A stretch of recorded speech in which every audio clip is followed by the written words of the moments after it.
விஜய் ஆட்சி கஜானா காலியாச்சுன்னா டக்குன்னு 2 படம், நிதி நிலைமை சீராகிவிடும், ரசிகர்களின் உலகமே தனிதான்.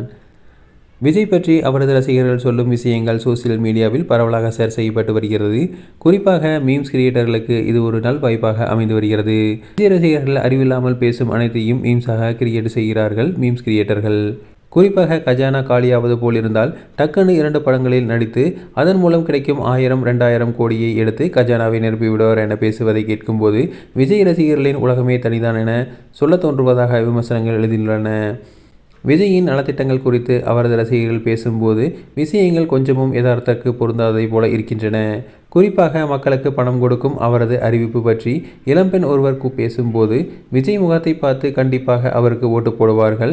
அவர் வெளியிட்ட தேர்தல் அறிக்கையில் நான் பயங்கரமாக ஈர்க்கப்பட்டேன். எல்லோரும் 8000 கூப்பன் கொடுக்கிறேன், 10,000 கூப்பன் கொடுக்கிறேன் என சொன்னார்கள். ஆனால் விஜய் அறிக்கையில் அந்த சீனே கிடையாது என்று சொல்ல குறுக்கிட்ட ரிப்போர்ட்டர் விஜய் கூடத்தான் 2500 தருகிறேன் என்று சொன்னாரே, அதெல்லாம் கணக்கில் வராதா என கேள்வி எழுப்பினார்.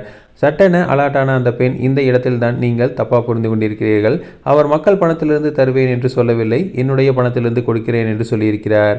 மக்கள் பணம் அவருக்கு தேவையில்லை என அறிவித்து விட்டார். அவர்தான் இனி என பேசியிருந்தார். இதை கேட்ட பலரும் அது எப்படி சொந்த பணத்தை விஜய் கொடுப்பாரா? அவருடைய சொந்த மகளுக்கும் மகனுக்கும் மனைவிக்கும் பெற்றோருக்குமே அவர் கடன் தான் கொடுத்திருக்கிறார். அப்படி தேர்தல் பிரமாண பத்திரத்தில் சொல்லப்பட்டிருக்கிறது. அப்பேற்பட்டவர் எப்படி மக்களுக்கு மட்டும் தன்னுடைய சொந்த பணத்தை அள்ளி தருவார் என்று கேள்வி எழுப்பப்பட்டுள்ளது. அப்படியே தருவதாக இருந்தால் எத்தனை மாதம் தர முடியும்? அரசாங்கத்தை நடத்தவே நிதி தேவை. ஒருவேளை நிதி நிலைமை மோசமாக இருக்கிறது, நிதி பற்றாக்குறை ஏற்பட்டு விட்டதனால் என்ன செய்வார் என்ற கேள்வி எழுகிறது என கூறியிருந்தனர். அதற்கு அவர்கள் கஜானா காலியாவது போலிருந்தால் டக்குன்னு 2 படங்களில் நடித்து அதன் மூலம் கிடைக்கும் 1000, 2000 கோடியை எடுத்து கஜானாவை நிரப்பிவிடுவார் என்பது பதிலாக உள்ளது. இதெல்லாம் சோசியல் மீடியாவில் கடும் விமர்சனங்களுக்கு உள்ளாகி வருகிறது.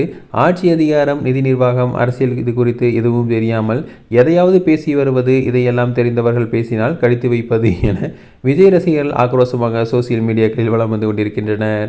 இதெல்லாம் கூட ஓகே தான். ஆனால் விஜய் ஓட்டு போட 3 ஃப்ளைட் பிடிச்சு 15 மணி நேரம் டிராவல் செய்து வந்து வாக்காளர் லிஸ்டில் பெயர் இல்லை என்று தெரிந்து ஏமாற்றமடைந்ததாக கூறுவதெல்லாம் என்ன கணக்கு என்றே தெரியவில்லை.